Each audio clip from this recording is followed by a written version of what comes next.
सो अभी स्टार्ट करेंगे हम बिल्कुल ही अमेजिंग न्यूमेरिकल्स। भाई साहब, इलेक्ट्रिक चार्ज एंड फील्ड के ऐसे न्यूमेरिकल्स लाया हो ना, same to same question exam में दिखाई दे सकता है, या फिर क्वेश्चन आएगा तो थोड़ा सा न्यूमेरिकल वैल्यू चेंज करके, लेकिन कॉन्सेप्ट यही रहेंगे। अब यकीन मानो आपका पेपर लीक हो गया है, बस अगर ईमानदारी से फॉलो कर लो ना और लास्ट तक वीडियो को देख के मजा आ जाएगा। लेकिन उससे पहले मैं अभी देखो, मैं पूरी सीरीज ला रहा हूँ, तो अगर आप मुझे बता दोगे कि आपके स्कूल का नाम क्या है कमेंट में, तो मैं आपके स्कूल का प्रीवियस ईयर क्वेश्चन निकाल के उसमें क्वेश्चंस डालूंगा। तो प्लीज स्कूल का नाम कमेंट में लिख दो, मैं बहुत टाइम से रिक्वेस्ट कर रहा हूँ ताकि मैं सारे क्वेश्चन को कलेक्ट कर लूँ। ठीक है, तो कहानी क्या है, ये बहुत गजब के न्यूमेरिकल्स होने वाले हैं, ठीक है ना। तो अभी हम स्टार्ट करने जा रहे हैं इलेक्ट्रिक चार्ज एंड फील्ड के मोस्ट इंपॉर्टेंट न्यूमेरिकल। भाई इसको तो छोड़ के जाना ही नहीं है, और ऐसे ही क्वेश्चन आपको दिखाई देंगे एग्जाम में। सो अभी अपने पास रूल ये रहेगा, कुछ रूल्स रहेंगे। आप क्वेश्चन को पढ़ोगे, स्क्रीन पर आपको क्वेश्चन दिखाई दे रहा है, आप क्वेश्चन को पढ़ोगे, क्वेश्चन पढ़ने के बाद आप उसको ट्राई करना, ना हो तो सॉल्यूशन देखना। मैं क्वेश्चन को पढ़ूंगा, क्वेश्चन के कॉन्सेप्ट सिखाऊंगा और करते कैसे ये भी सिखाऊंगा फटाफट। सो अभी अपने पास क्वेश्चन को एक एक लाइन को पढ़ते और उसको ड्रॉ करते। तो लाइन कहता है a charge small Q is placed at the centre of line joining two equal charges capital Q. मतलब क्या इसका मतलब, कह रहा है कि भाई दो कैपिटल क्यू चार्ज है, ठीक है। यहां पर इसका मतलब समझना बड़े ध्यान से। वो कह रहा है कि भाई हमारे पास ना दो कैपिटल क्यू चार्ज है। तो हमने कहा ठीक है, वो कह रहे हैं कि दो कैपिटल क्यू चार्ज है, ठीक है भाई, और उसके सेंटर पे स्मॉल क्यू को रखा गया है। तो अभी मान लेते हैं कि इनके बीच में कुछ ना कुछ डिस्टेंस होगा, वो डिस्टेंस आर है, और उसके सेंटर पे स्मॉल क्यू रखा गया है, ठीक है। इतना बोल दिया उसने, मैंने बना दिया। फिर कह रहा है show that the system of three charges, मतलब ये जो तीनों चार्जेस के सिस्टम है वो इक्विलिब्रियम में होंगे। शो करना है इक्विलिब्रियम में होंगे अगर चार्ज की वैल्यू -q/4 है। भाई ये क्वेश्चन बहुत इंपॉर्टेंट है, इसको घुमा फिरा के बार बार एग्जाम में देते रहते हैं। तो क्वेश्चन क्या है, हमें ये शो करना है कि ये इक्विलिब्रियम है। हमें ये शो करना है कि चार्ज की वैल्यू इतनी इतनी होगी अगर इक्विलिब्रियम है तो। अब पहले मैं आपको थोड़ा सा इक्विलिब्रियम का मतलब समझा दूं साइड में। देखिए इक्विलिब्रियम का मतलब होता है, देखिए अगर मैं बोलूं इक्विलिब्रियम है मतलब कि फोर्स जो है ना, सारे फोर्स आपस में बैलेंस है।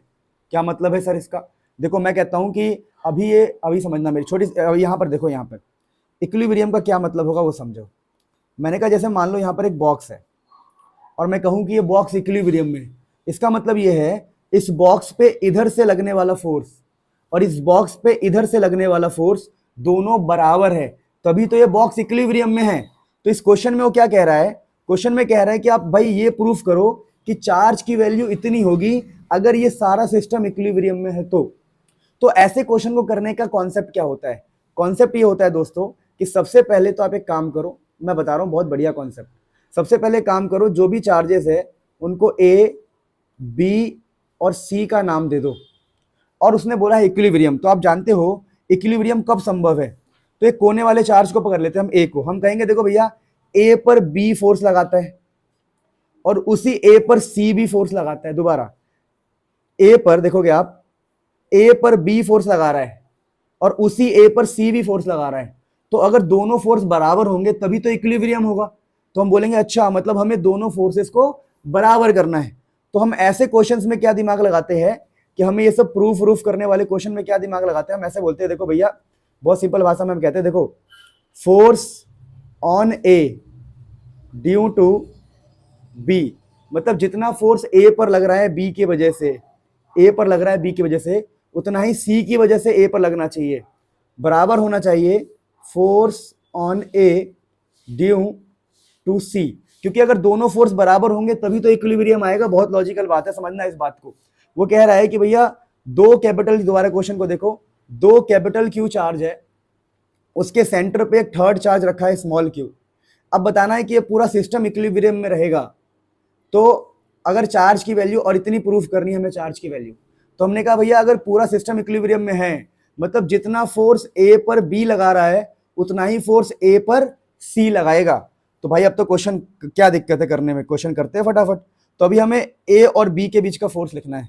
तो अब तुम बोलोगे सर फोर्स का फॉर्मूला भी मैं भूल गया हूं, तो याद दिला दूं, फोर्स का फॉर्मूला होता है के Q1 Q2 by are square. भाई इतना तो आपको पता होना चाहिए कि फोर्स का फॉर्मूला क्या होता है।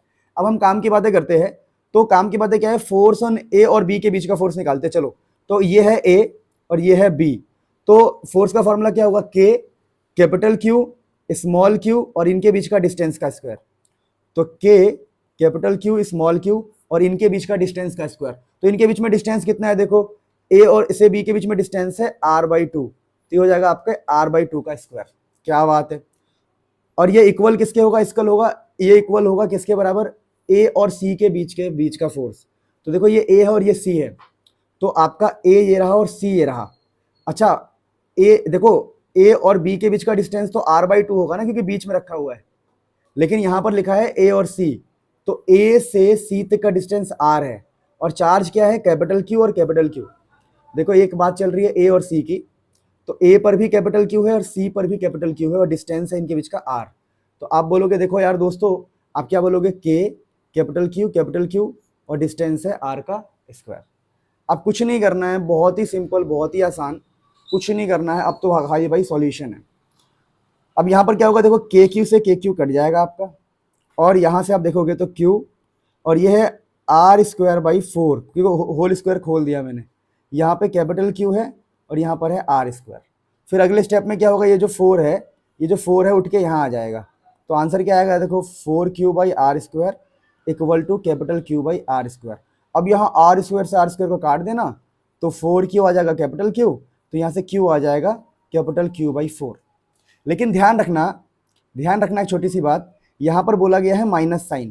ध्यान देखो, यहाँ पर एक माइनस साइन बोला गया क्वेश्चन के अंदर, तो ये माइनस साइन हम क्यों लगाते हैं, आप खुद सोचो। देखो ये वाला बंदा प्लस है, ये वाला बंदा भी प्लस है, तो बीच में तो एक माइनस का बंदा ही होना चाहिए ना, तभी तो ये पकड़ के रखेगा, तभी तो इक्विलिब्रियम रहेगा। अगर हम इसको भी प्लस, चलो ये प्लस है, ये प्लस है, और इसको भी प्लस ले लोगे तो क्या होगा, सब में रिपल्शन होगा, इक्विलिब्रियम नहीं आ सकता। तो बीच वाले बंदे को माइनस ही होना पड़ता है ताकि सिस्टम इक्विलिब्रियम में रहे। तो ये जो माइनस साइन है हम खुद से लगा देंगे, ये माइनस साइन हम खुद से लगा देंगे और बोलेंगे भाई हैंस प्रूव्ड, हमने प्रूव कर दिया कि इक्विलिब्रियम है।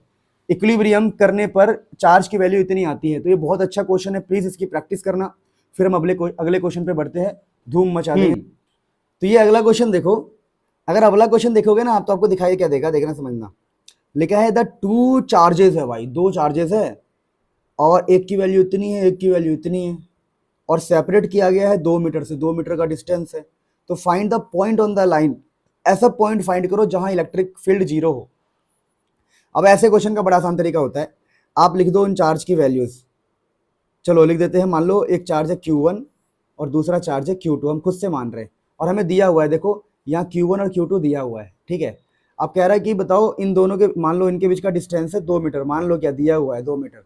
तो बोला यहाँ पर कहाँ पर इलेक्ट्रिक फील्ड 0 होगा, इनके बीच में कहाँ पर इलेक्ट्रिक फील्ड 0 होगा। तो भाई देखो कहाँ पर इलेक्ट्रिक फील्ड 0 होगा, तो हमें तो पता नहीं है, तो हमें खुद से मान लेते हैं। हम ना ऐसा करते हैं, इसका नाम देते हैं ए, इसका नाम देते हैं बी, ऐसे रख लो ना सिंपल। ये 2 मीटर है, ठीक है। आप बोलो कि भैया ये ए है और मैं मान लेता हूँ ये ए पॉइंट है, तो यहाँ पर इलेक्ट्रिक फील्ड 0 है बी पर, तो ये बी हो गया और ये सी हो गया। तो हम कहेंगे इलेक्ट्रिक फील्ड बी पर 0 है, हमने खुद से मान लिया। और ये डिस्टेंस हम एक्स मान लेते हैं, तो हम कहेंगे भैया एक्स पर हमारा इलेक्ट्रिक फील्ड 0 है, एक्स पे। ऐसा ही फोर्स वाला क्वेश्चन भी आता है, ये इलेक्ट्रिक फील्ड वाला क्वेश्चन। तो एक्स पर हमने माना कि एक्स पर हमारा इलेक्ट्रिक फील्ड 0 है। अब क्या है, अगर 0 है इसका मतलब क्या है, बैलेंस है, यानी कि जितना इलेक्ट्रिक फील्ड ए बी पर लगा रहा है उतना ही इलेक्ट्रिक फील्ड सी भी बी पर लगाएगा। यानी मुझे ए और बी के बीच का इलेक्ट्रिक फील्ड, और मतलब ए और बी के बीच का इलेक्ट्रिक फील्ड और बी और सी के बीच के इलेक्ट्रिक फील्ड को इक्वल रखना है और काम हो जाएगा, क्योंकि 0 है ना, 0 तभी होगा जब दोनों इक्वल हो। तो मैं कहता हूं देखो भैया, इलेक्ट्रिक फील्ड ए और बी के बीच का और इलेक्ट्रिक फील्ड बी और सी के बीच का बराबर होना चाहिए। देखो तभी तो 0 होगा बी पर, ए और बी के बीच का इलेक्ट्रिक फील्ड, बी और सी के बीच का इलेक्ट्रिक फील्ड अगर बराबर हुआ तो हम बोलेंगे भाई 0 है, वरना 0 नहीं है, बराबर होगा तभी 0 होगा। तो अब इलेक्ट्रिक फील्ड का फॉर्मूला क्या होता है बता दो आप लोगों को, ये होता है के क्यू बाई डिस्टेंस का स्क्वायर, जो भी डिस्टेंस हो। तो अभी हम ए और बी की बात कर रहे हैं, तो ए और बी के बीच में अगर हम इलेक्ट्रिक फील्ड लगाए तो के, यहाँ पर चार्ज है हमारा Q1 है, तो Q1 की वैल्यू ऊपर से पुट कर दो भाई, वरना बाद में दिक्कत होगी। इसको हमने Q1 बोला, इस वाले को Q1, 5 × 10⁻⁻19।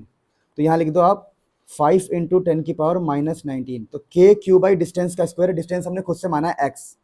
फिर यहाँ बी और सी की बात करते हैं, तो बी और सी में इलेक्ट्रिक फील्ड का फॉर्मूला क्या होगा, के चार्ज है उसका 20 × 10⁻⁻19, अगर आप देखोगे तो यही होगा, हाँ 20 × 10⁻। और इनके बीच में डिस्टेंस कितना है, देखो डिस्टेंस ये रहा। अब सोचो बी और सी के बीच के डिस्टेंस की बात चल रहा है, बी और सी, तो बी और सी के बीच का डिस्टेंस कितना होगा, 2 माइनस एक्स। आप ठीक से देखो, अगर ये x है, ये पूरा 2 है, तो ये तो 2 माइनस एक्स ही बचेगा ना, इतना दिमाग तो लगाना पड़ेगा भाई। अब देखो जो बात है वो साफ है, तो ये हो गया 2 माइनस एक्स का होल स्क्वायर। अब मेरे दोस्तों जो कट रहा है काट दो, k से k कट रहा है, ये 5 से 4 टाइम्स में कट रहा है, 19 से 19 कट जाएगा। अब इसको ना आपको क्रॉस मल्टीप्लाई करना पड़ेगा, इसको इधर भेजना पड़ेगा, इसको इधर सॉल्व करने के लिए। तो ये हो जाएगा आपका 2 माइनस एक्स का होल स्क्वायर, और ये हो जाएगा 4 इंटू में एक्स स्क्वायर। क्रॉस मल्टीप्लाई किया है, कुछ भी नहीं किया, क्रॉस मल्टीप्लाई। अब देखिए जब भी ऐसा क्वेश्चन आ जाए कि दोनों तरफ ही स्क्वायर हो ना, तो हम रूट लेते हैं, रूट तो टेकिंग रूट बोथ साइड है ना, रूट लेते हैं।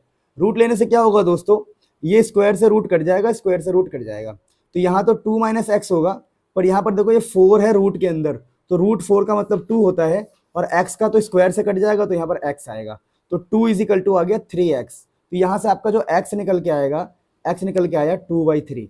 तो हमने कहा भैया ये है। अब क्वेश्चन को पढ़ो, क्वेश्चन कह रहा था, क्वेश्चन कह रहा था कि find the point on the line joining. ऐसा एक पॉइंट फाइंड करो जहां इलेक्ट्रिक फील्ड 0 है, तो पॉइंट है हमारा B, और x की वैल्यू कितनी है, x की वैल्यू आई है 2/3। तो यही आपका आंसर है बेटा इस क्वेश्चन का। अब इस क्वेश्चन को समझ गए होंगे, बहुत सारा प्यार, फिर आगे बढ़ते, फटाफट आगे बढ़ते। देखो अगला क्वेश्चन, देखो गजब है, मजा आ जाएगा। लिखा है calculate the electric field strength required to just drop just required to just, यहाँ पर आएगा जस्ट बैलेंस। बताता हूँ, ये क्वेश्चन में थोड़ा मिस्टेक है, ठीक है। जस्ट होल्ड या बैलेंस कर सकते हो, balance, just balance of water drop of mass इतना, हैविंग चार्ज इतना। देखो ये क्वेश्चन किस पे बेस्ड है, क्वेश्चन ऐसा है कि यहाँ पर ना क्वेश्चन समझना, कह रहे हैं यहाँ पर एक वाटर ड्रॉपलेट है, और हम चाहते हैं ये बैलेंस हो जाए, हवा में ही रहे, ये गिरे ही ना, ये ना गिरे, ये ना गिरे भाई। अब ना गिरे, अगर कोई वाटर ड्रॉपलेट है वो ना गिरे, ये वाटर ड्रॉपलेट है और ये ना गिरे, ये कैसे संभव है, इसका वेट तो नीचे लगता ही है, अरे वेट तो नीचे ही लगेगा, तो ये तो गिरेगा ही गिरेगा। लेकिन अगर हम नीचे से ट्राई करें कि इलेक्ट्रिक फील्ड दे दे, या इलेक्ट्रिक फील्ड हम इस प्रकार से दे कि जो इलेक्ट्रिक फील्ड है उसके वेट को बैलेंस कर ले, यानी कुल मिला के कहूंगा कि जब ऐसे क्वेश्चंस आएंगे ना, होल्ड वाले क्वेश्चन, तो होल्ड वाले क्वेश्चन के लिए ध्यान रखना आप लोग कि जो इलेक्ट्रिक फोर्स होता है, फोर्स वो mg के बराबर होता है। अब तुम बोलोगे सर यहाँ पर इलेक्ट्रिक फोर्स कौन सा है, तो आपको बता दूं, फोर्स का फॉर्मूला होता है यहाँ पर चार्ज इनटू इलेक्ट्रिक फील्ड। तो यहाँ पर हम बोलेंगे देखो चार्ज इनटू इलेक्ट्रिक फील्ड वो mg के बराबर होगा, क्योंकि क्वेश्चन खुद ही कह रहा है calculate the electric field strength, electric field निकालो कि वाटर ड्रॉपलेट बैलेंस हो जाए, और बैलेंस तभी हो पाएगा, तभी रेस्ट पर रह पाएगा जब उसके वेट को कोई बैलेंस कर ले। तो Q is equal to mg लगाना है, और आपको यहाँ से इलेक्ट्रिक फील्ड का फॉर्मूला आ जाएगा mg बाई चार्ज। अब m देखो, m दिया होगा, required to water droplet of mass, mass दिया हुआ है 10⁻³ दोस्तों। g की वैल्यू दी हुई है, g की वैल्यू कितनी दी हुई है 10, वो तो पता ही होता है, g की वैल्यू 10 ले रहे हैं हम, ठीक है। अब दोस्तों, और चार्ज की वैल्यू हो 1.6 10⁻⁻19। इसको सॉल्व करके you are going to get your answer. तो ये बहुत अमेजिंग क्वेश्चन था, आगे बढ़ते हैं फटाफट।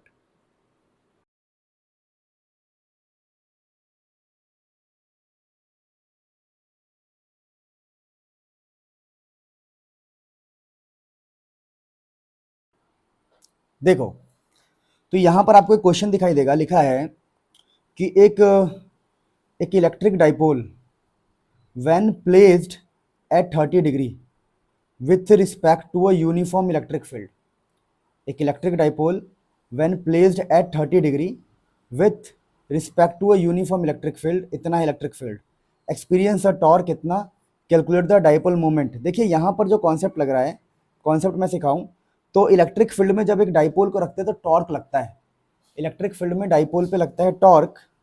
तो इस टॉर्क का फॉर्मूला ना ये होता है PE साइन थीटा। अब वो कह रहा है कि एंगल दे रखा है आपको 30 डिग्री, एंगल दे रखा है, ठीक है।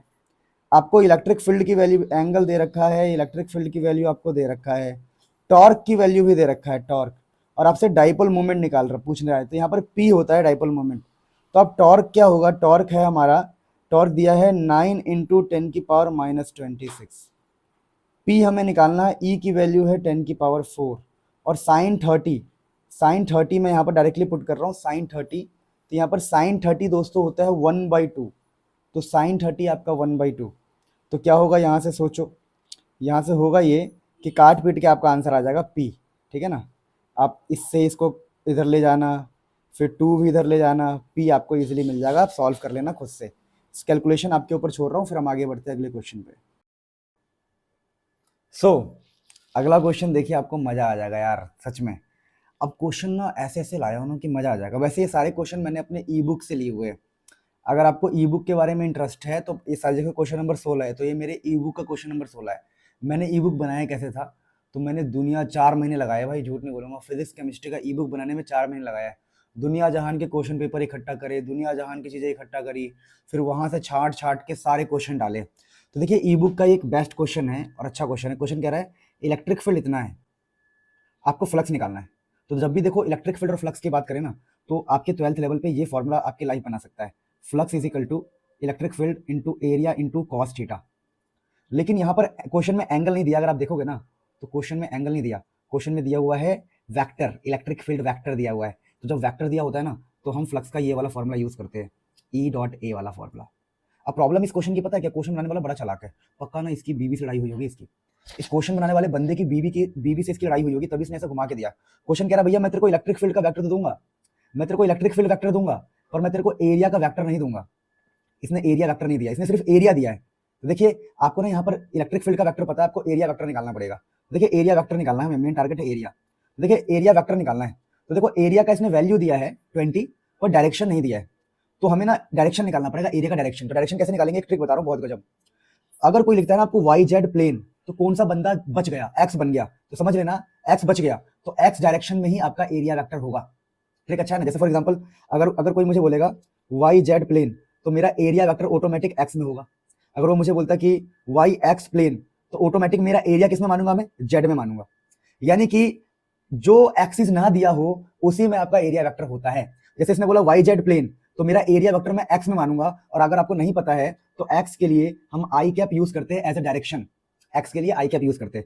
इसीलिए अगर मैं सारी कहानी को समेटूं तो समेटने पे आपको क्या मिलेगा, जो मेरा एरिया वेक्टर है दोस्तों वो 20 तो मेरे को वैल्यू दे रखी है, एरिया की वैल्यू 20 दे रखी है, और डायरेक्शन के लिए मैं लगा रहा हूँ आई कैप। आई कैप क्यों लगा रहा हूँ, एक्स के लिए, क्योंकि अगर वाई जेड दिया है तो बचेगा एक्स, तो एक्स में ही मेरा एरिया वेक्टर होगा। तो ये दिमाग से मैंने एरिया वेक्टर भी निकाल लिया। अब तो बड़ा आसान है, अब मैं बोलूंगा यार फ्लक्स होता ही क्या है, फ्लक्स होता है ई डॉट ए।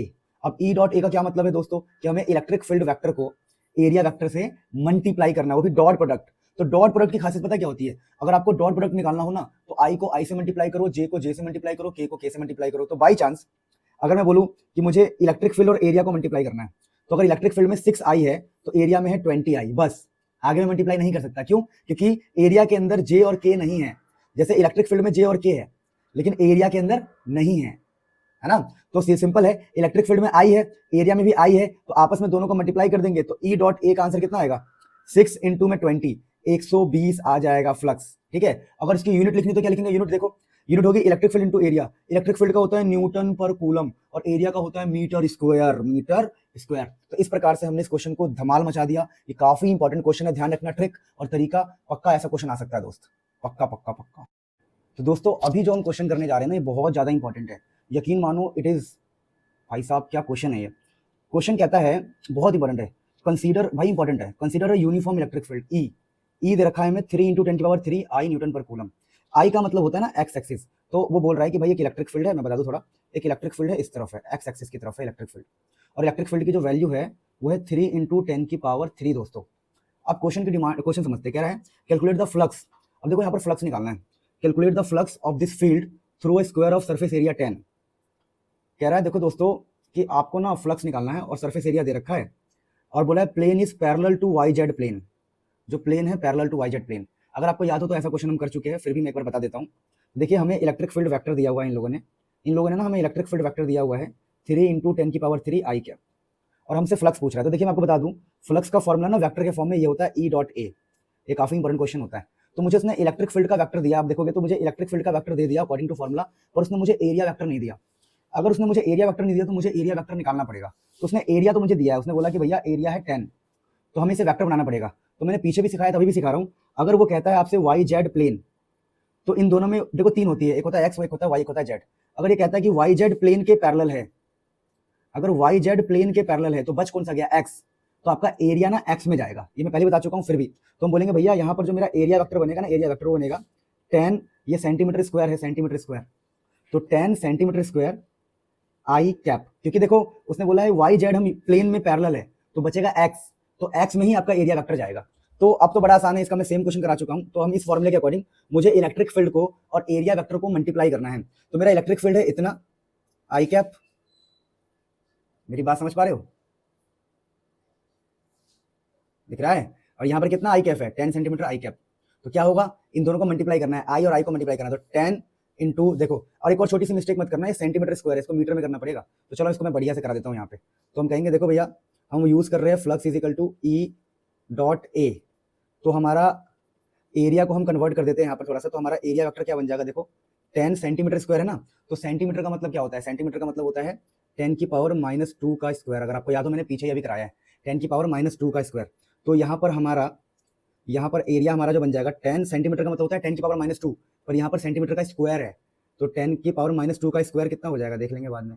तो हमारा एरिया वेक्टर आ गया आपका 10 इंटू 10 की पावर -4, जो कि आ जाएगा 10 की पावर -3। तो ये हमारा एरिया वेक्टर है, और ये है आई कैप की तरफ, देखो आप ठीक से देखोगे तो हम बोलेंगे देखो भैया मेरा इलेक्ट्रिक फील्ड है 3 इंटू 10 की पावर 3, और मेरा देखो मेरा इलेक्ट्रिक फील्ड है 3 इंटू 10 की पावर 3, और मेरी एरिया है 10 की पावर -3। अगर आप देखो 10 की पावर -3, तो मैं इन दोनों को मल्टीप्लाई करूंगा, तो मैं बोलूंगा इलेक्ट्रिक फील्ड है 3 इंटू 10 की पावर 3, और वो है 10 की पावर -3 एरिया।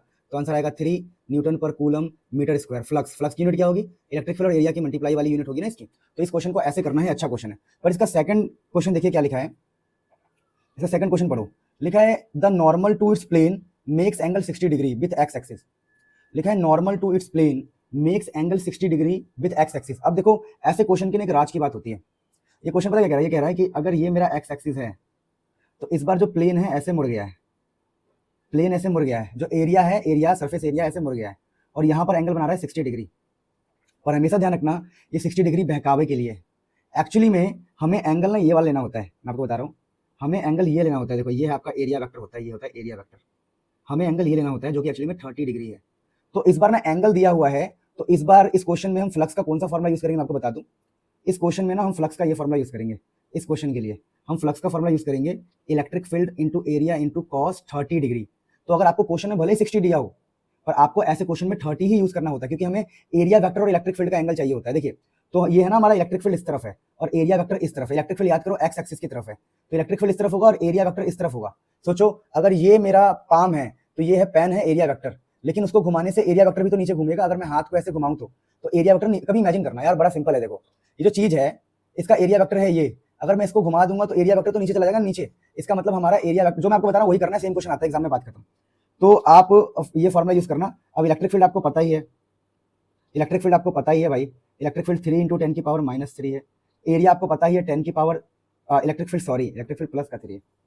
तो आपको मैं बता दूं थोड़ा सा, इलेक्ट्रिक फील्ड है आपका 3 इंटू 10 की पावर +3, एरिया है इलेक्ट्रिक फील्ड लिख दिया, एरिया है 10 की पावर 3 और cos 30 होता है √3/2, cos 30 होता है √3/2। तो यहाँ से आप सॉल्व करोगे ना तो कटपिट का क्या आंसर आएगा देख लेना, ये वाला पार्ट इससे कैंसिल हो जाएगा और तो आगे आपका आंसर फ्लक्स आ गया आपका, मैं बता दूं आपका फ्लक्स आ जाएगा 3√3/2। आई होप आपको ये क्वेश्चन समझ में आया हो, बहुत ही शानदार क्वेश्चन है, मेरा फेवरेट है, मजा आ गया। यानी कि एंगल 60 देगा पर हम 60 यूज नहीं करेंगे, हम यूज करेंगे 30। चलो दोस्तों इस क्वेश्चन को देखो, इसके कॉन्सेप्ट को सीखो, फिर एनसीईआरटी का एक खतरनाक क्वेश्चन भी है वो भी मैं आपको बताऊंगा इसके बाद।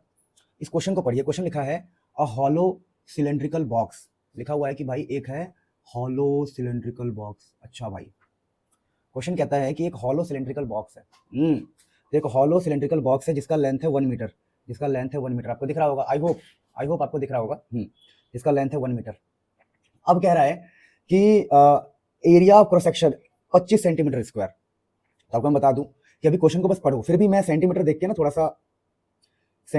थोड़ा सा कह रहा हूं कि यार हमारे फिजिक्स में ना सेंटीमीटर का काम नहीं होता, हमारे फिजिक्स में सेंटीमीटर का कोई काम नहीं होता। तो हमने क्या किया, इसको ध्यान में रखा कि बाद में इसको मीटर में करेंगे। तो कह रहा है कि यार देखो ऐसे क्वेश्चन बहुत इंपॉर्टेंट है, बहुत ज्यादा इंपॉर्टेंट।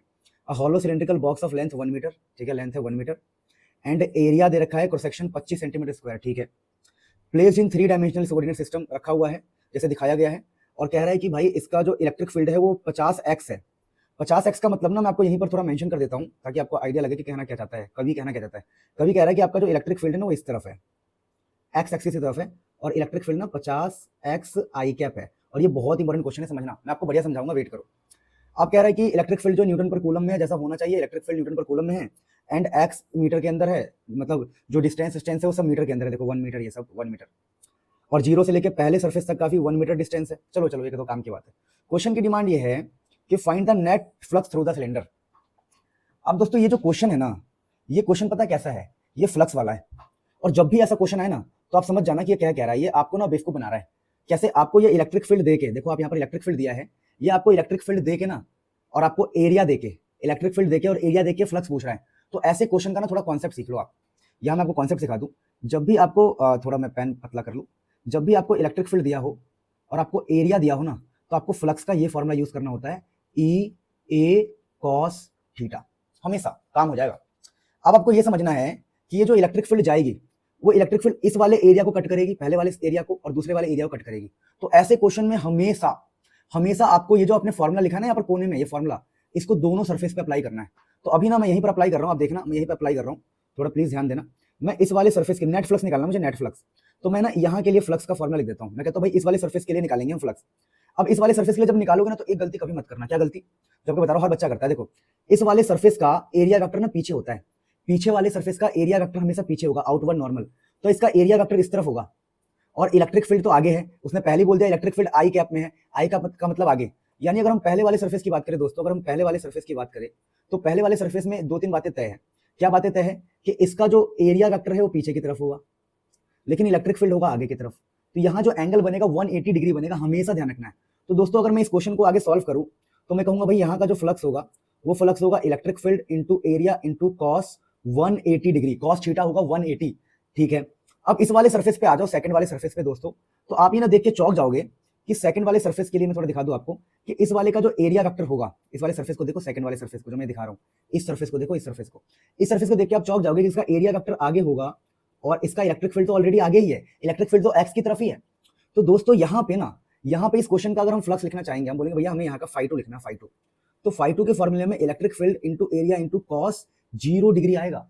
ये बहुत बड़ा बात है। अब आपको नेट फ्लक्स निकालना है, अगर आपको अब नेट फ्लक्स निकालना है तो दोनों को जोड़ दो और खेल खत्म हो जाएगा। तो चलो दोनों को जोड़ते हैं। हम कहते हैं भैया देखो, बात ऐसी है, पहले हम इधर से φ1 निकाल लेंगे, इधर φ2 निकाल लेंगे, और दोनों को बाद में हम जोड़ देंगे। ठीक है, तो चलो φ1 निकालते हैं। तो electric field into area cos 180 degree, हमारा φ2 क्या है दोस्तों? Electric field into area into cos 0 degree है मेरा दोस्तों। अब हम क्या करने वाले हैं, देखो यहाँ पर वैल्यूज पुट करने वाले हैं। तो इलेक्ट्रिक फील्ड की कितनी वैल्यू है दोस्तों? इलेक्ट्रिक फील्ड की वैल्यू 50x। देखो मैं क्या कर रहा हूँ, यहाँ इलेक्ट्रिक फील्ड की वैल्यू पुट कर रहा हूँ 50x। फिर मेरे दोस्तों यहाँ पर एरिया कितना होगा? एरिया होगा, एरिया दे रखा था, एरिया दे रखा था, एरिया देखा 50 centimetre square, area of section 50 centimetre square. तो यहाँ पर आपको एरिया के बगल में, यहाँ पर एरिया की जगह लिखना है, क्या लिखना है देखिए, 50 सेंटीमीटर स्क्वायर। अब देखिए सेंटीमीटर को मीटर में भी करना पड़ेगा, मैंने पहले कहा था। देखो अब जिसको नहीं पता, जो मेरे दोस्त को नहीं पता, तो सेंटीमीटर का स्क्वायर का मतलब देखिए, अगर मैं इसको कन्वर्ट करूँ ना तो ये पता कितना हो जाएगा, मैं एक बार करके दिखा देता हूँ। देखिए ये 25 है ना, तो सेंटीमीटर का मतलब होता है 10⁻², लेकिन उसका भी स्क्वायर है, लिखा है कि सेंटीमीटर का स्क्वायर, तो ये पता कितना हो जाएगा? 25 इंटू 10⁻⁴ हो जाएगा। तो आप मेरे दोस्तों क्या करोगे, यहाँ पे लिखोगे एरिया की जगह पर 25 दे रखा, एरिया 50 नहीं दे रखा, एरिया, सॉरी मुझसे मिस्टेक हुआ है, सॉरी सॉरी सॉरी, दोबारा एक बार यहाँ से आते हैं। यहाँ से क्या आते हैं कि भैया आपने बोला इलेक्ट्रिक फील्ड की जगह 50x लिख दिया। अब एरिया कितना दिया है? एरिया दिया है 25 सेंटीमीटर स्क्वायर। तो 25 सेंटीमीटर स्क्वायर का क्या मतलब हो जाएगा दोस्तों? तो 25 सेंटीमीटर स्क्वायर का मतलब हो जाएगा, ये 25 है, तो 25 और सेंटीमीटर स्क्वायर है, यानी कि 10⁻² का स्क्वायर है, तो हो जाएगा 25 इंटू 10⁻⁴। तो यहाँ पर एरिया हमारा जो यूज़ करेंगे हम, एरिया यूज़ करेंगे 25 इंटू 10⁻⁴, और cos 180 डिग्री -1 होता है दोस्तों, तो -1 यहाँ यूज़ कर लेंगे, कोई दिक्कत नहीं। अब वैसे हम φ2 यहाँ कैलकुलेट करेंगे, तो इलेक्ट्रिक फील्ड तो 50x ही है, देखिए इलेक्ट्रिक फील्ड तो 50x है, और एरिया हमारा कितना है दोस्तों? एरिया हमारा है 25 इंटू 10⁻⁴ निकाल चुके हैं, और cos 0 डिग्री 1 होता है, खत्म।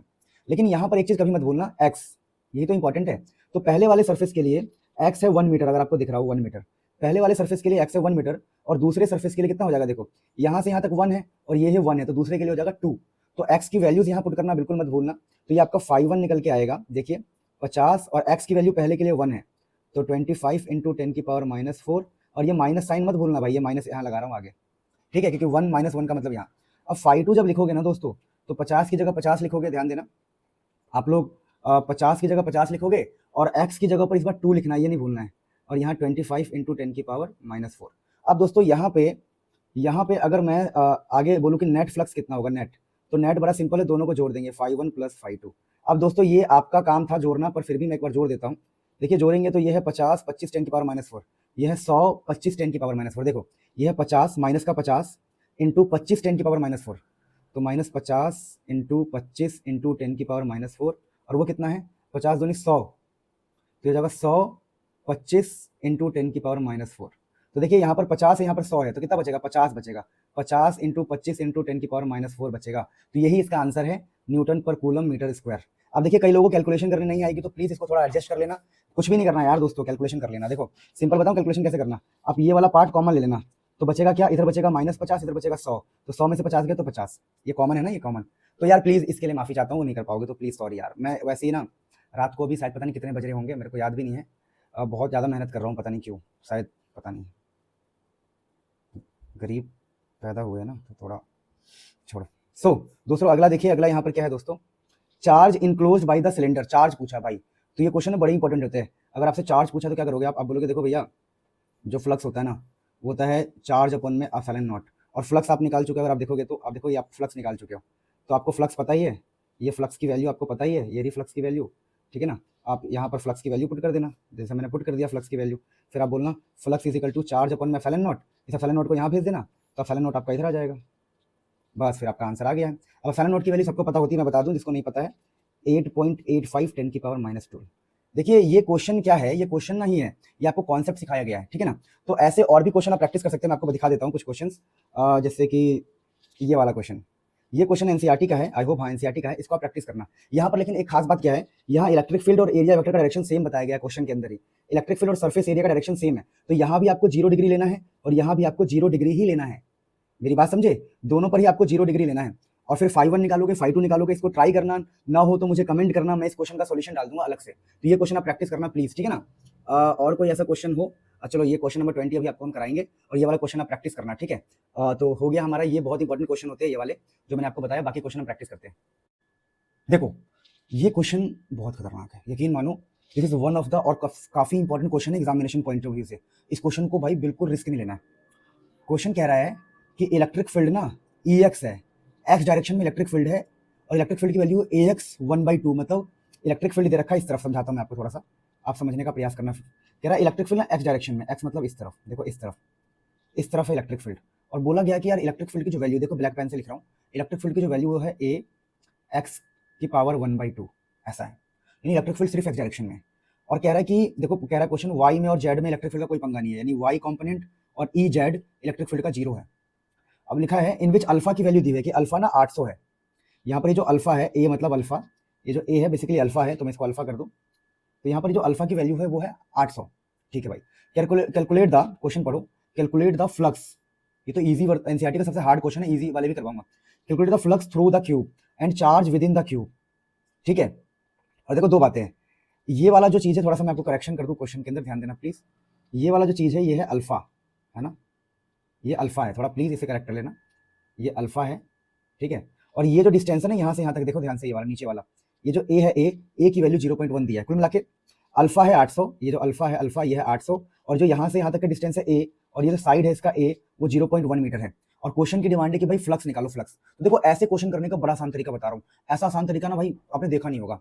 देखिए आप पहले इस सरफेस को पकड़ा करो, पहले वाले सरफेस को पकड़ा करो हमेशा, और यहाँ से निकाला करो φ1, आप लिखो भैया मैं निकाल रहा हूँ φ1, क्योंकि यहाँ से फ्लक्स आएगा, और फ्लक्स का जो फॉर्मूला होगा ना यहाँ पर इलेक्ट्रिक फील्ड वाला, EA cos थीटा यूज करना है आपको ऐसे क्वेश्चन में हमेशा।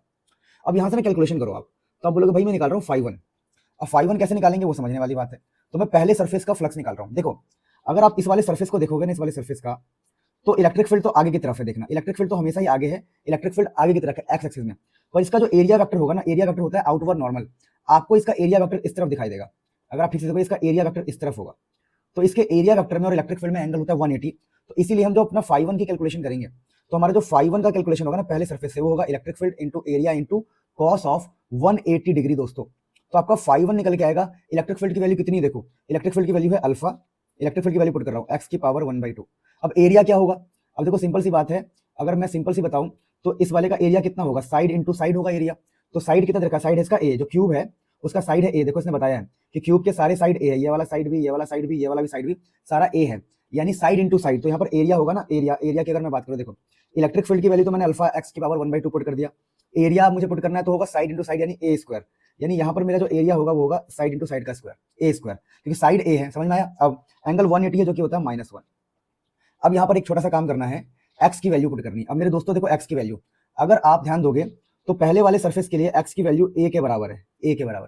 तो यहाँ पर आपको φ1 जो आपको मिलेगा, मैं आपको बता दूं φ1 मिलेगा, तो अल्फा तो है ही, पर एक्स की जगह पर आपको ए पुट करना है, तो ये a/2 इंटू ए स्क्वायर और यहाँ -1, तो ये आपका φ1 हो गया। और आप ध्यान रखना यहाँ पर हमें अल्फा की वैल्यू पता है, ए की वैल्यू भी हमें पता है, तो ये फ्लक्स हो गया 1। वैसे ही आपको ऐसे क्वेश्चनों में ना हमेशा इस सरफेस से, मैं आपको बताता हूँ, इस सरफेस से भी फ्लक्स निकालना है, इस वाले सरफेस से।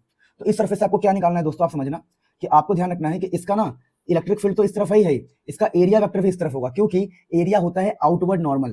तो आउटवर्ड नॉर्मल का मतलब है कि आपका एरिया इस तरफ होगा मेरे दोस्तों, जिस तरफ मैं आपको दिखा रहा हूँ, जिस तरफ मैं आपको दिखा रहा हूँ, एरिया वेक्टर भी इस तरफ होगा, इलेक्ट्रिक फील्ड भी इस तरफ, एरिया वेक्टर भी इस तरफ, इलेक्ट्रिक फील्ड भी इस तरफ। तो हम φ2 निकालेंगे, इस वाले सरफेस से हम निकालेंगे φ2। अगर हम φ2 निकालेंगे दूसरे वाले सरफेस से मेरे दोस्तों, इस सरफेस से अगर हम φ2 निकालेंगे तो दोस्तों φ2 कितना आएगा, तो आएगा E into area into cos 0 degree. 0 degree क्यों, क्योंकि दोनों का इलेक्ट्रिक फील्ड और एरिया दोनों सेम डायरेक्शन में है। तो अगर मेरे दोस्तों यहाँ पर 0 डिग्री होगा तो हम बोलेंगे यार हमारा जो φ2 आएगा, φ2 का आएगा, इलेक्ट्रिक फील्ड की वैल्यू है अल्फा एक्स की पावर 1/2, और एरिया क्या है दोस्तों, अगर आपको याद हो तो एरिया होता है साइड इंटू साइड, साइड यानी ए इंटू ए स्क्वायर। तो यहाँ पर एरिया होगा ए स्क्वायर और cos 0 1 होता है। तो यहाँ पर दोस्तों दोबारा हम x की वैल्यू पुट कर देंगे, अल्फा तो है, अब हमें x की वैल्यू पुट करना है दोस्तों यहाँ पे। तो देखो सेकंड वाले सरफेस तक ना, देखो यहाँ से यहाँ तक a है और यहाँ से यहाँ पर तक भी a है, तो जब हम सेकंड सरफेस तक पहुंचेंगे तो हमारा हो जाएगा 2a दोस्तों। तो यहाँ पर x की जगह पर ना आपको 2a की पावर 1/2 पुट करनी है, और बगल में आपका a स्क्वायर तो चल ही रहा है। देखो अल्फा की जगह अल्फा चल रहा है, x की जगह पर 2a हो गया, 2a की पावर 1/2 चल रहा है, और a स्क्वायर तो यहाँ पर बगल में है ही, तो उसको हम a स्क्वायर लिख देते हैं।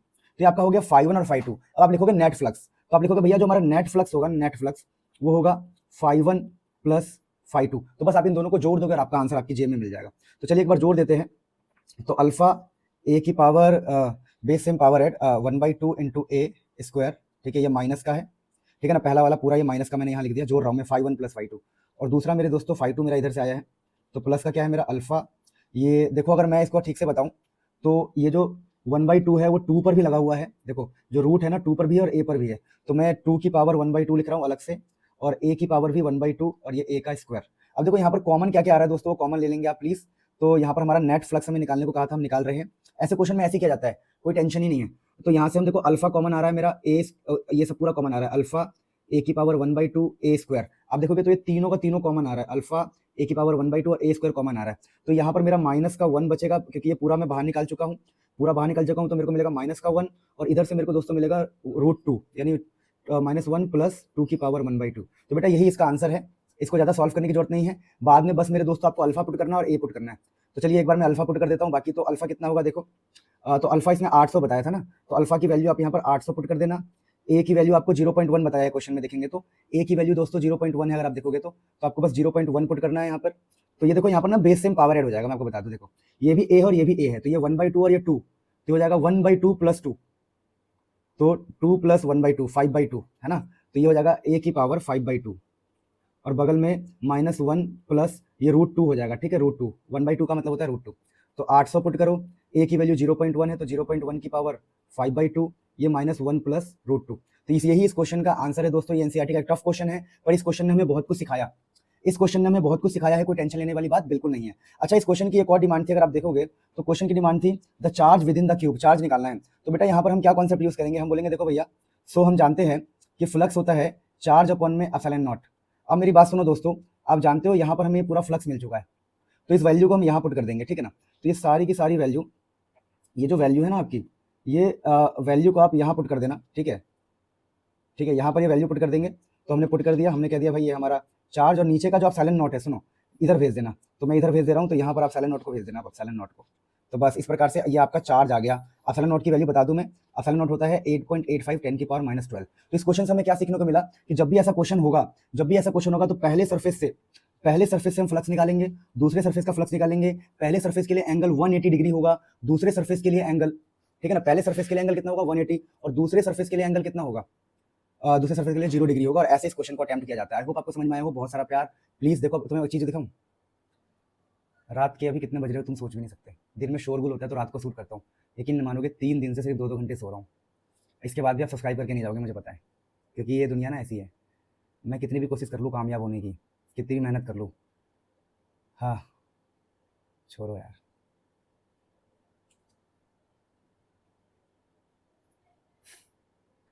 पता नहीं एकदम से रोना सा आ गया, क्या रीज़न है मुझे नहीं पता। शायद ज़्यादा मेहनत कर रहा हूँ। भूल गया हूँ कि अपना नसीब नहीं बदल सकता मैं, कितनी भी मेहनत कर लूँ, टाइम लगेगा नसीब बदलने में। झटके से नहीं होगा कुछ भी, झटके से कहाँ यार, इतने साल हो गए लगे हुए। चलो एक गजब के क्वेश्चन हम करते हैं। ये क्वेश्चन नंबर 9 मेरे ई बुक का है। अगर आपको ई बुक में इंटरेस्ट है तो मैं लिंक डिस्क्रिप्शन में दे दूंगा, उसको चेक कर लेना एक बार, लिंक फॉर ई बुक करके, ठीक है। ये ई बुक का क्वेश्चन है, क्वेश्चन समझना। क्वेश्चन कहता है कि भाई दो स्फेयर है, एक है S1 और एक S2, आप पढ़ो। एक स्फेयर है S1 S2, कंसेंट्रिक स्फेयर है, एक में चार्ज है कैपिटल Q, एक में है 2Q रिस्पेक्टिवली, जैसा फिगर में दिखाया गया। तो मैं आपको थोड़ा इसको अलग से ड्रॉ कर दूं, क्योंकि ये ना स्कैन करते वक्त थोड़ा गड़बड़ हो गया है मुझसे ही। तो कह रहा है कि देखो आपके पास दो स्फेयर है, ठीक है, एक स्फेयर है S1 और एक स्फेयर है S2, ऐसा है कुछ। अब कह रहा है ना और कह रहा है, क्वेश्चन कह रहा है कि स्फेयर S1 में Q है और दूसरे वाले में 2Q है। अब ठीक है, क्वेश्चन आप समझ में आ जाएगा। अब कह रहा है कि what is the ratio of electric flux. तो देखिए यहाँ पर चार्ज दिया हुआ है, तो चार्ज जब दिया जाता है ना तो फ्लक्स का फॉर्मूला मैं बता दूं। तो जब चार्ज दिया होता है तो फ्लक्स का फॉर्मूला होता है, मैं बता दूं आपको, फ्लक्स का, अरे पेन ना चल रहा है, चल रहा नहीं चल रहा, एक मिनट। तो फ्लक्स, अरे ये कैसे हो सकता है, अच्छा कोई बात नहीं।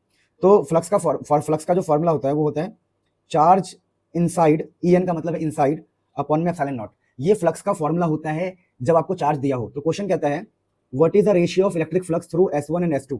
तो चलिए S1 से हम फ्लक्स निकालते हैं। तो ये हमारा पहला सरफेस है, अगर आप देखोगे मैं पिंक से लिख देता हूँ, पिंक या ब्लैक यूज कर लेते हैं। ये जो पहले सरफेस में जो चार्ज है वो ये है, तो एक ही चार्ज है जो कि कैपिटल Q है। तो हम बोलेंगे देखो भैया हमारा जो पहले सरफेस से जो फ्लक्स आएगा वो आएगा कैपिटल Q अपॉन में एप्सिलॉन नॉट।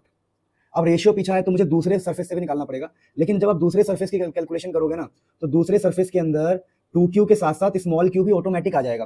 तो हम बोलेंगे इस बार जो मेरा फ्लक्स होगा φ2, इस बार जो मेरा फ्लक्स होगा दोस्तों φ2, वो कितना हो जाएगा 2Q प्लस Q, यानी 3Q बाई एप्सिलॉन नॉट। अब हमें रेशियो लेना है, तो दोस्तों हम यहाँ पर रेशियो ले लेते हैं। तो अगर हम रेशियो लेंगे मेरे दोस्तों तो हम बोलेंगे φ1 बाई φ2 इज इक्वल टू, अगर हम रेशियो लेंगे तो देखो ऊपर आएगा Q बाई एप्सिलॉन नॉट और नीचे आएगा 3Q बाई एप्सिलॉन नॉट। तो इससे ये कट जाएगा, इससे ये कट जाएगा, तो आंसर आ जाएगा 1:3। तो ये काफी अच्छा क्वेश्चन है दोस्तों, काफी इंपॉर्टेंट क्वेश्चन है। अगला क्वेश्चन कह रहा है how will the electric flux through the sphere S1 change if a medium of dielectric constant K is introduced. अब देखिए कह रहा है कि जो हमारा पहला स्फीयर है दोस्तों, ये कह रहा है जो हमारा पहला स्फीयर है, ये जो पहला स्फीयर है जिसमें कैपिटल Q चार्ज है, हाँ जिसमें कैपिटल Q चार्ज है, अगर उसके अंदर हम कुछ मीडियम डाल दें और उस मीडियम डाल दें, मान लो कि हमने मीडियम, मैं मीडियम का कलर लेता हूँ ग्रीन, मान लीजिए हमने उसमें एक मीडियम डाल दिया, मीडियम, और उस मीडियम का जो कांस्टेंट है ना, मीडियम का कांस्टेंट है K, तो फ्लक्स का क्या होगा। तो देखिए मीडियम डालने पर ना मैं यहाँ बगल में लिख देता हूँ इसका आंसर, सेकंड क्वेश्चन का आंसर। जब हम कभी भी मीडियम डालते हैं ना तो हमारा जो फ्लक्स है पहले क्या था Q बाई एप्सिलॉन नॉट, अब बस डाइलेक्ट्रिक कांस्टेंट से डिवाइड हो जाएगा, यानी कि जो पहले एप्सिलॉन नॉट था ना उसके बगल में बस K से आपको डिवाइड कर देना है, तो हमारा फ्लक्स नया वाला इतना आएगा।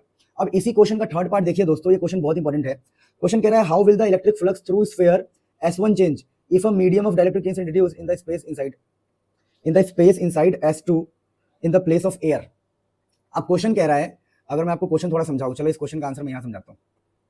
क्वेश्चन को समझना, क्वेश्चन कह रहा है देखो ये है हमारा दो स्फीयर है। अब देखिए यहाँ पर आपका प्लस Q है, यहाँ पर आपका प्लस 2Q है। तो दो क्वेश्चन हम कर चुके, तीसरा क्वेश्चन थोड़ा अटपटा है। कह रहा है अगर हम यहाँ पर मीडियम डालेंगे, अगर हम यहाँ मीडियम डालेंगे तो क्या, एक मिनट, अगर हम यहाँ मीडियम डालेंगे, बाहर दूसरे स्फीयर में मीडियम डालेंगे तो क्या पहले स्फीयर का फ्लक्स चेंज होगा। तो मेरे अकॉर्डिंग दोस्तों जब तक आप पहले स्फीयर में नहीं डालोगे उसका क्यों फ्लक्स चेंज होगा भाई, चेंज दूसरे का होगा ना, पहले का क्यों चेंज होगा। तो क्या आंसर आएगा भाई, दूसरे वाले में कोई चेंज नहीं आएगा। यानी इस क्वेश्चन को हम कह सकते हैं, क्वेश्चन पढ़ो, how will the electric flux through the sphere change if medium of dielectric constant K introduced in the space inside S2 place of air. भैया अगर हम S2 वाले में डाल देंगे, कंसल्टिंग स्फीयर है ना, अगर इसमें मीडियम डालेंगे तो अंदर वाले का फ्लक्स चेंज नहीं होगा, क्योंकि फ्लक्स का फॉर्मूला होता है चार्ज अपॉन में एप्सिलॉन नॉट। तो अंदर वाले का चेंज नहीं होगा क्योंकि अंदर थोड़ा डाला है, आपने बाहर वाले में डाला है, तो पहले वाले देखो लिखा है how will the electric flux through sphere S1 change, तो S1 का फ्लक्स चेंज नहीं होगा। आई होप आपको समझ में आया हो, अच्छा क्वेश्चन है, ऐसे क्वेश्चन आपको देखने को मिल सकता है, क्यूब वाले क्वेश्चन देखने को मिल सकते हैं, वो बेसिक क्वेश्चन तो आपको आता ही होगा ऑलरेडी।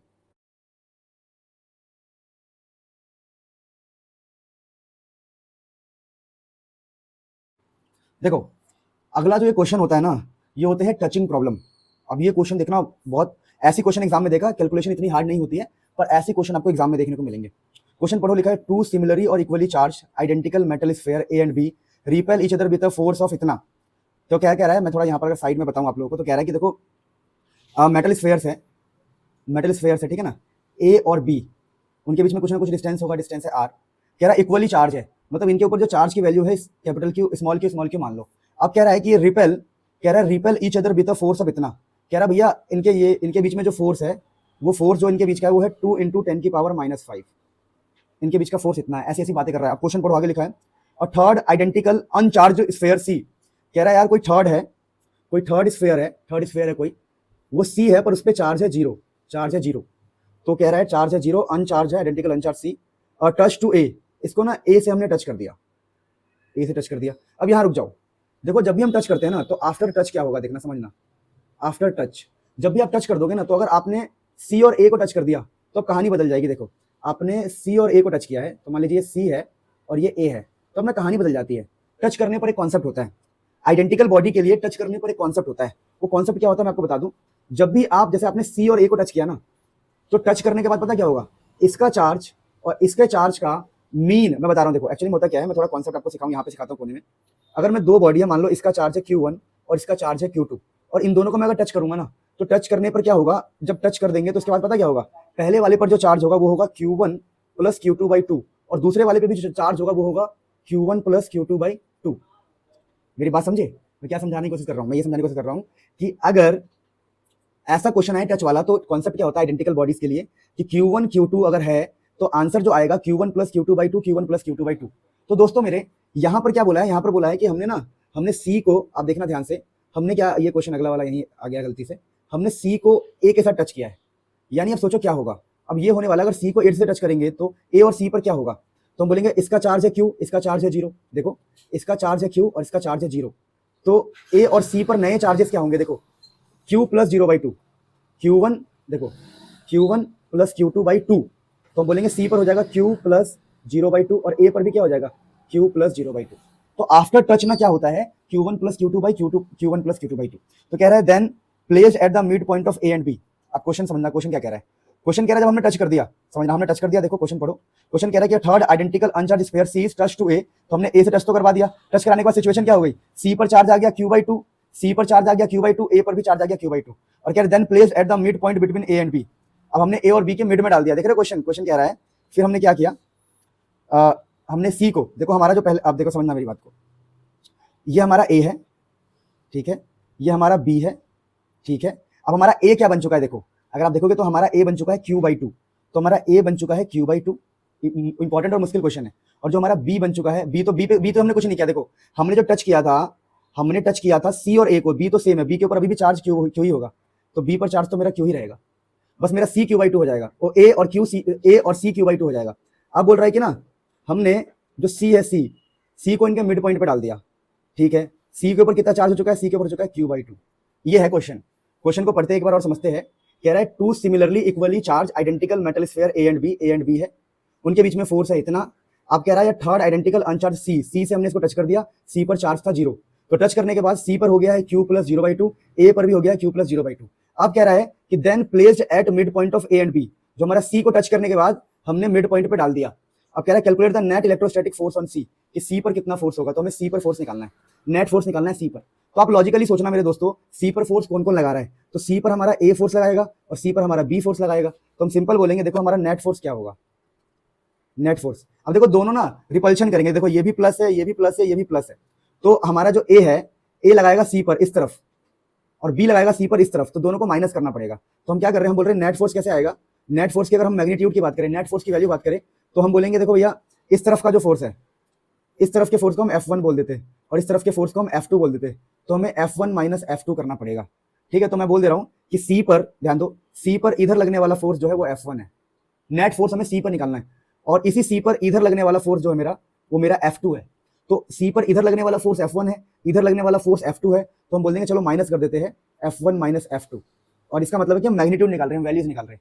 तो आप बोलोगे सर अब आगे क्या करें, तो हमें पता है कि F नेट का F1, अब F1 क्या था, F1 था ए और सी के बीच का फोर्स, ए और सी के बीच का फोर्स। तो हम क्या, फोर्स का फॉर्मूला क्या होता है, फोर्स का फॉर्मूला होता है K Q1 Q2/r², तो K Q/2 है ना, तो k q/2 बाई डिस्टेंस का स्क्वायर। तो आप क्या करो, a और c के बीच का डिस्टेंस मान लो आधा आधा, तो आप क्या लिख दोगे r/2 का होल स्क्वायर। तो ये हो गया आपका f1।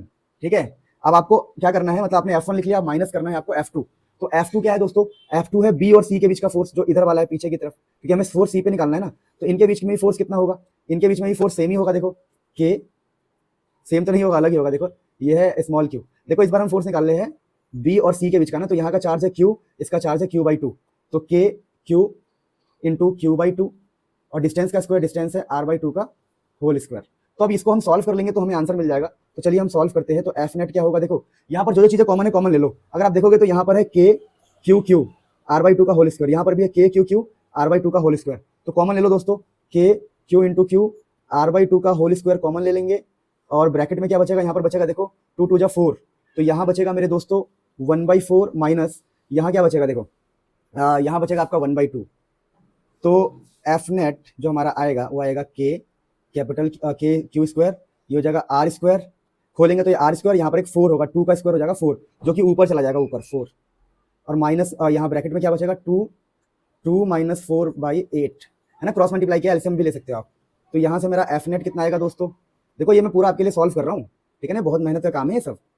तो 4 k q square by r square into में ये हो गया -2/8। ठीक है, तो एफ नेट कितना आ गया, ये 4 से 2 कट जाएगा तो ये भी कट जाएगा, तो आंसर आ जाएगा -kq square by r square.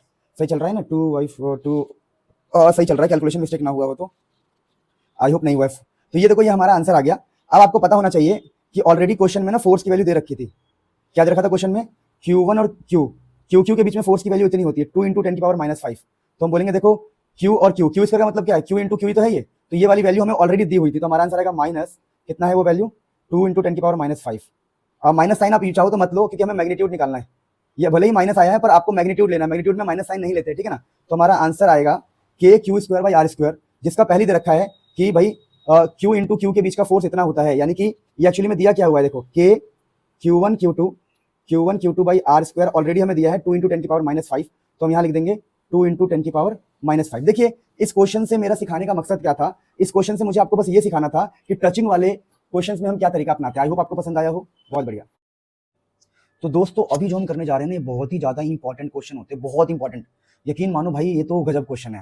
Question लिखा है find electric field at ABC, और बोला गया है कि भैया ये है प्लस सिग्मा, ये भी है प्लस सिग्मा, और इन पे प्लस बिछा के भी दिखाया हुआ है ना। तो ये एक वैरायटी का क्वेश्चन है भाई, ये क्वेश्चन तो आता ही आता है। तो ऐसे क्वेश्चन के लिए क्या दिमाग लगाया जाता है, देखिए ऐसे क्वेश्चन के लिए कहा जाता है कि जैसे आप ध्यान से समझिएगा इस क्वेश्चन को, ये कुछ ऐसा वैसा क्वेश्चन नहीं है, ये है तगड़ा क्वेश्चन। देखिए अगर ये एक पॉजिटिव है, पॉजिटिव ध्यान देना, अगर ये पॉजिटिव है तो इसके अंदर से इलेक्ट्रिक फील्ड ऐसे निकलेगा, ऐसे, और आगे पीछे दोनों तरफ निकलता है, ऐसे निकलेगा इलेक्ट्रिक फील्ड, और ये निकलता हुआ इलेक्ट्रिक फील्ड आगे पहुंच जाएगा यू। पॉजिटिव से हमेशा इलेक्ट्रिक फील्ड निकलेगा ऐसे। तो मैं आपको बता रहा हूँ, थोड़ा आप ध्यान देना, जब भी आपको पॉजिटिव दिखाई देना तो निकलता हुआ इलेक्ट्रिक फील्ड बताना है हर पॉइंट पे। तो आप कुछ नहीं करना, अब मैं थोड़ा कलर लेता हूँ अलग, ठीक है। अब देखना, अगर ये पॉजिटिव है ना तो ए पॉइंट पर इलेक्ट्रिक फील्ड दूर जा रहा होगा, बी पर भी इलेक्ट्रिक फील्ड दूर जा रहा होगा, और सी पर भी इलेक्ट्रिक फील्ड दूर जा रहा होगा, क्योंकि पॉजिटिव से इलेक्ट्रिक फील्ड हमेशा निकलता है, हर पॉइंट की तरफ निकलता है। ये ट्रिक याद रखना, ट्रिक क्या है, कॉन्सेप्ट ही है, बेवकूफ बना रहा हूँ ट्रिक बोल के। अगला पॉइंट ध्यान रखना जब आपको बताने जा रहा हूँ। अब जैसे हमने अभी किसके लिए बात करी थी, हमने इसके लिए बात करी थी कि इससे इलेक्ट्रिक फील्ड निकल रहा है, बी पर भी, सी पर भी दूर जा रहा है, और ए पर भी इलेक्ट्रिक फील्ड दूर जा रहा है। अब इसको देखो, अब इस बंदे के लिए देखो, तो इस बंदे के लिए भी दूर निकलेगा इलेक्ट्रिक फील्ड, तो बी पर ऐसे होगा, ए पर भी दूर जा रहा होगा, और सी से भी दूर जा रहा होगा। मेरी बात मतलब कहानी ये है, आपको मैं सिंपल भाषा में कहता हूँ, अगर पॉजिटिव है तो पॉजिटिव से इधर इलेक्ट्रिक फील्ड जाएगा और पीछे भी इलेक्ट्रिक फील्ड जाएगा। आपको ऐसे ही बनाना है। कहानी ये है कि ऐसा ही सेम टू सेम ही करके आना एग्जाम में, याद कर लो कि सिंपल सी भाषा, अगर मैं सिंपल भाषा में बताऊँ ना आपको, तो याद क्या करना है कि बीच में दोनों इलेक्ट्रिक फील्ड अपोजिट होंगे और साइड में दोनों सेम डायरेक्शन में होंगे। अगर दो शीट दिखाई दे आपको प्लस सिग्मा, तो बीच में दोनों इलेक्ट्रिक फील्ड अपोजिट होंगे पर साइड में दोनों इलेक्ट्रिक फील्ड सेम डायरेक्शन में होंगे। अब इलेक्ट्रिक फील्ड का फॉर्मूला भी सुन लो। तो यहाँ पर मैं आपको चुपके से बता दूं कि इलेक्ट्रिक फील्ड का फॉर्मूला होता है σy/2ε0। तो आप सिंपल है, आप बोलोगे देखो भैया आंसर लिखना है, मैं भी लिख देती हूँ आंसर, लिख देता हूँ आंसर, क्या दिक्कत है, मैं जो भी हूँ मैं लिख दूंगा, लिख देता हूँ जो भी है। आप बोलना यहाँ पर दोनों इलेक्ट्रिक फील्ड जुड़ेंगे, तो आप बोलना भैया E1 + E2 होगा, यहाँ पर भी जुड़ते हैं, प्लस जब भी होगा ना प्लस, तो ध्यान रखना दोनों साइड में इलेक्ट्रिक फील्ड जुड़ेंगे, तो यहाँ भी ना E1 प्लस E2 होगा इलेक्ट्रिक फील्ड, और बीच में क्या होगा E1 माइनस E2, दोनों आपस में माइनस होंगे। अब क्या है, अब इलेक्ट्रिक फील्ड का फॉर्मूला मैंने आपको बता ही दिया, तो आप इलेक्ट्रिक फील्ड का फॉर्मूला क्या लिखोगे, आप लिखोगे, मैं बताता हूँ आप लोगों को, कोई पीला कलर मिल जाए, हाँ। तो यहाँ पर देखो E1 क्या है, सिग्मा 1/2 एप्सिलॉन नॉट, E2 क्या है, सिग्मा बाई 2 एप्सिलॉन नॉट, यहाँ भी सेम E1 क्या होगा, सिग्मा 2/2 एप्सिलॉन नॉट, सिग्मा ये देखो, एक बार है सिग्मा 1, एक बार है सिग्मा 2, तो यहाँ पर क्या होगा देखना, सुनो, मान लो इसका मैं सिग्मा 1 और इसका सिग्मा 2 बोल देता हूँ ताकि आपको इजी पड़े। तो इसका आंसर अब क्या होगा, फिर मान लो इसको हमने सिग्मा 1 इसको सिग्मा 2 बोल दिया, तो इन दोनों का इसका और इसका दोनों का ऐड होगा ना, तो सिग्मा 1/2 एप्सिलॉन नॉट और सिग्मा 2/2 एप्सिलॉन नॉट। वैसे सिमिलरली यहाँ भी ऐड होगा, तो सिग्मा 1/2 एप्सिलॉन नॉट, यहाँ पे बात कर रहा हूँ मैं, ये वाला पार्ट, तो सिग्मा 1/2 एप्सिलॉन नॉट और sigma 2/2 epsilon not. By chance question में अगर क्वेश्चन में सिग्मा 1 और सिग्मा 2 बराबर हुए, मान लो मैं कहता हूँ ये वाला पार्ट ध्यान देना, वो क्वेश्चन में ऐसा दे दे कि यार ये दोनों बराबर है तो क्या दिक्कत है, दोनों सिंपली ऐड हो जाएगा, सिग्मा 1 और सिग्मा 2 बराबर है तो ऐड हो जाएगा, तो आंसर आएगा सिग्मा बाई एप्सिलॉन नॉट। इसका भी आंसर क्या आएगा, जोड़ने के बाद सिग्मा जोड़ दोगे ना, देखो ये आधा है तो एक हो जाएगा, आधा आधा एक हो जाएगा। अब बीच में क्या हो रहा है, माइनस, तो बीच में माइनस हो रहा है तो सिंपल है यार, हम बोलेंगे sigma 1/2 epsilon not minus sigma 2/2 epsilon not, और बाई चांस अगर सिग्मा 1 और सिग्मा 2 बराबर हुआ तो आंसर आ जाएगा 0, तो बीच में आपका इलेक्ट्रिक फील्ड 0 हो जाएगा। यानी दो पॉजिटिव के लिए आपको क्वेश्चन ऐसे ही करना है। अब हम फटाफट नेगेटिव का भी देख लेते हैं इसी बहाने। अब यहाँ पर क्वेश्चन देखिए नेगेटिव का है, देखिए एक प्लस और एक माइनस है, तो इस क्वेश्चन की राज की बात क्या है मैं आपको थोड़ा समझा दूं बढ़िया से। जब भी एक प्लस, मान लो ये सिग्मा 1 है, ये सिग्मा 2 है, जब भी एक प्लस और एक माइनस हो तो राज की बात ध्यान रखना, बीच में उल्टा हो जाएगा, बीच में दोनों सेम डायरेक्शन में होंगे, पर यहाँ पर एक इधर होगा एक इधर होगा, यहाँ पर एक इधर होगा तो एक इधर होगा। क्वेश्चन को समझना, ये रीजन क्या है, एक प्लस और एक माइनस है। तो जैसे इस वाले में क्या था, अगर पिछले क्वेश्चन में आप देखोगे तो अगर दोनों ही प्लस है तो साइड में सेम डायरेक्शन, तो यहाँ पर देखो साइड में होंगे अपोजिट डायरेक्शन, क्योंकि यहाँ पर एक प्लस एक माइनस है, यहाँ पर दोनों ही प्लस था। जब दोनों प्लस होंगे तो साइड में दोनों ही सेम डायरेक्शन में होंगे, पर अगर एक प्लस और एक माइनस हुआ तो ये अपोजिट डायरेक्शन में हुआ करेंगे। जैसे बीच में देखो अपोजिट है तो यहाँ पर बीच में सेम हो रहा है, तो ये अपोजिट नेचर होता है इन लोगों का। तो यहाँ पर आपको सिंपल है, इसका मैं आपको होमवर्क दे रहा हूँ, खुद करना।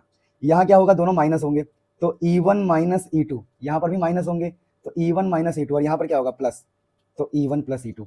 तो ये वाला क्वेश्चन आप मुझे करके दिखाएंगे बढ़िया से, ठीक है ना, बहुत ही शानदार क्वेश्चन है आपके एग्जाम में आने के लिए, ठीक है। तो ये वाला क्वेश्चन आप ध्यान रखेंगे, प्लीज रिक्वेस्ट कर रहा हूँ। अच्छा, फ्लक्स के ऊपर कुछ एक्स्ट्रा क्वेश्चन मैं आपको बता दूं। कई बार ना फ्लक्स के ऊपर, जैसे हमने फ्लक्स के पीछे बहुत सारे क्वेश्चन किए, ऐसे क्वेश्चन आ जाता है कि भाई एक स्क्वायर है, ठीक है, एक स्क्वायर है, ऐसे क्वेश्चन आ जाता है कि बताओ स्क्वायर है तो, और स्क्वायर के सेंटर पे हमने कोई चार्ज रख दिया तो फ्लक्स कितना होगा। तो इसका आंसर आता है कितना आता है, Q/ε0।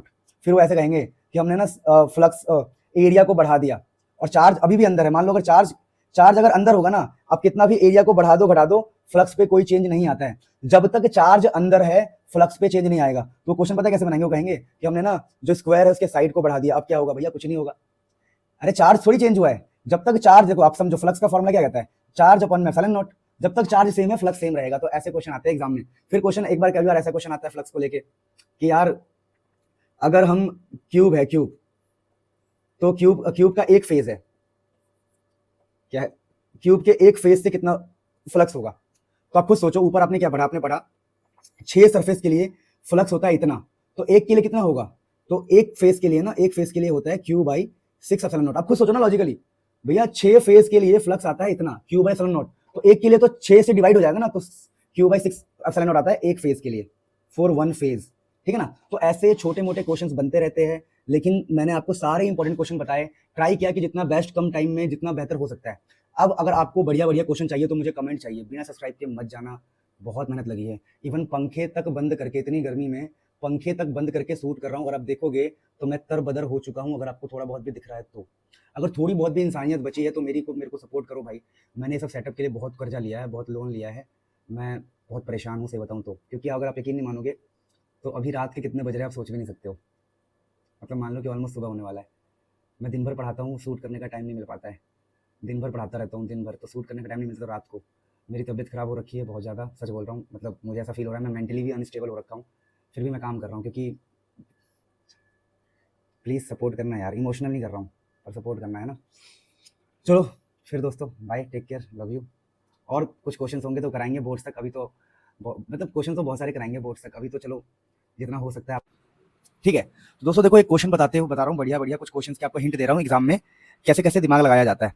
तो एक क्वेश्चन ऐसा आता है, बड़ा पॉपुलर है, कहते हैं कि यार ये ना एक्स एक्सिस है मान लो, तो बोलेंगे एक चार्ज को रखा गया है, बोलेंगे कि एक चार्ज है कैपिटल Q, उसको रखा गया है मान लो 0,0,0 पे, और एक चार्ज है मान लो 2q, इसको रखा गया है 3a, 0,0 पे। पता है ये एक्चुअली में क्या है? ये एक्चुअली में एक्स वाई जेड होता है, X Y Z, X Y Z.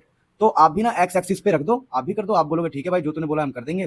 तूने मुझे बोला 0 पर कैपिटल क्यू रखना है, तो मैं रख दूंगा यार।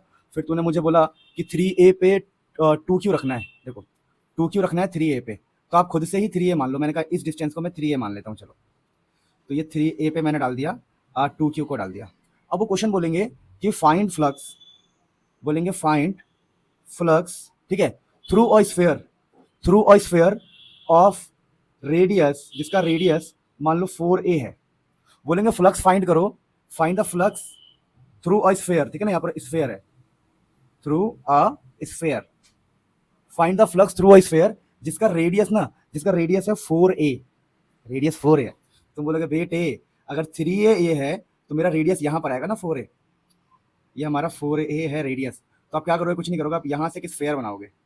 तो जब यहाँ से आपका स्फीयर बनेगा, उस स्फीयर से आपको फ्लक्स फाइंड करना है। तो चलो स्फीयर बनाते हैं, ठीक है। तो क्वेश्चन समझ गए? मैं मिटा रहा हूँ, मैं मिटा रहा हूँ ताकि मैं अपना रेडियस बना सकूँ, वो स्फीयर बना सकूँ। तो let's make the sphere, 4a radius है, find the flux through a sphere of radius 4a, radius 4a। तो यहाँ से अगर मैं एक स्फीयर बनाता हूँ तो ये बनेगा मेरा स्फीयर, ठीक है। अब मुझे बताओ फ्लक्स का फॉर्मूला क्या होता है अगर चार्ज वार्ज दिया हो। तो देखिए भैया, फ्लक्स का जो फॉर्मूला वो होता है कितना चार्ज अंदर है बाई एप्सिलॉन नॉट, ठीक है ना। तो आप खुद सोचो, आप खुद सोचो कि यहाँ पर कितना चार्ज अंदर है। तो आप देखोगे तो यहाँ पर चार्ज एक तो 2q है और एक ये q है, यानी 3q बाई एप्सिलॉन नॉट इसका आंसर होगा। तो ऐसे ना बेसिक बेसिक क्वेश्चन भी आते हैं, अगर आप मेरे लेक्चर से पढ़ लोगे ना तो आपको दिक्कत ही नहीं होगी, ठीक है। और मैं आपको बताऊँ, या मेरा ई बुक के सारे क्वेश्चन सॉल्व कर लोगे तो दिक्कत नहीं आएगी। और भी ऐसे क्वेश्चन कुछ पॉपुलर होते हैं, मैं आपको बता दूँ। कहेंगे यार फोर्स ना मान लो कि 10 न्यूटन है, वैक्यूम में या फिर एयर में, वैक्यूम या फिर एयर में। कहेंगे दो चार्जेस के बीच में ना, दो चार्जेस के बीच में फोर्स इतना है वैक्यूम या फिर एयर में। अगर हम इसको लेकर पानी में, मान लो हम इस फोर्स को लेकर पानी में, उन चार्जेस को हम पानी में लेकर, पानी में। और आपसे पता क्या बोलेंगे? इस पानी का जो डाई इलेक्ट्रिक कांस्टेंट है, डाई इलेक्ट्रिक कांस्टेंट, बोलेंगे इसका जो डाई इलेक्ट्रिक कांस्टेंट है वो है मान लो 80 है, ये वाटर है, वाटर। तो ऐसे क्वेश्चन भी आते हैं कि भैया वैक्यूम में या फिर एयर में फोर्स है 10, तो बताओ भाई वाटर के अंदर, या वाटर के अंदर अगर हम ले गए चार्जेस को तो फोर्स कितना होगा। तो देखिए इसमें कॉन्सेप्ट क्या लगता है, इसमें लगता है कॉन्सेप्ट कॉन्सेप्ट होता है कि भैया अगर फोर्स इन मीडियम निकालना है, किसी भी मीडियम में, तो आपको कुछ नहीं करना। जो भी फोर्स वैक्यूम में होता है ना, वैक्यूम में जो भी फोर्स वैक्यूम में होता है उसको आपको डिवाइड करना है डाई इलेक्ट्रिक कांस्टेंट से, जहां पर के का मतलब है डाई इलेक्ट्रिक कांस्टेंट, ये आपको ध्यान रखना पड़ेगा। तो उस क्वेश्चन में हम बोलेंगे भैया हमें निकालना है फोर्स इन वाटर। तो फोर्स इन वाटर क्या हो जाएगा? जो भी वैक्यूम में फोर्स है, तो वैक्यूम में फोर्स कितना है भैया? वैक्यूम में फोर्स कितना था अगर याद करो आप? 10 था, 10। और डाइलेक्ट्रिक कांस्टेंट कितना था? के था 80। तो हमने कुछ नहीं किया, इन दोनों को डिवाइड कर दिया, डिवाइड करते ही आंसर आ गया हमारा 1/8। तो ऐसे ऐसे क्वेश्चंस भी आपको देखने को मिल सकते हैं। यानी कि आपको थोड़े बहुत बेसिक क्वेश्चंस की बातें तो खुद भी आनी चाहिए। मैंने आपको यहाँ पर बताए हैं most important and most difficult questions की मैंने यहाँ पर बात करी है। तो आई होप आप समझ रहे होंगे कि जो जो डिफिकल्ट क्वेश्चन बन सकते हैं मैंने आपको बताया है। और आप अगले, देखो अगर इस वीडियो पे अच्छा रिस्पॉन्स आया, क्योंकि इस वीडियो को बनाने में मुझे बहुत टाइम लगा, एडिटिंग से लेकर हर चीज में, इस वीडियो पे अच्छा रिस्पॉन्स आया तो आगे की सीरीज कंटिन्यू होगी। इस वीडियो पे कमेंट आया, कम से कम 2000 कमेंट चाहिए, तभी आगे की सीरीज कंटिन्यू हो पाएगी दोस्तों, क्योंकि इसमें सच में बहुत मेहनत लगता है। कमेंट और लाइक आने का मतलब है कि आप सच में इंटरेस्ट ले रहे हो। अगर आप इंटरेस्ट नहीं लोगे तो मैं अपना नींद क्यों खराब करूंगा, अपने आप को डिमोटिवेट क्यों करूंगा। कम से कम 2000 कमेंट आना चाहिए, लाइक आने चाहिए, तभी आगे कंटिन्यू हो पाएगा। आप बोलोगे सर आप कमेंट और लाइक के भूखे हो, भाई मुझे पता कैसे लगेगा कि आपको इंटरेस्ट है? मुझे कैसे पता लगेगा कि आपको इंटरेस्ट है कि नहीं है? आपको इंटरेस्ट नहीं है, मैं फालतू में वीडियो बनाते रहूंगा तो ये तो मेहनत की बर्बादी हुई ना। तो दोस्तों प्लीज सपोर्ट करना, बहुत मेहनत चल रही है आप लोगों के लिए, बहुत।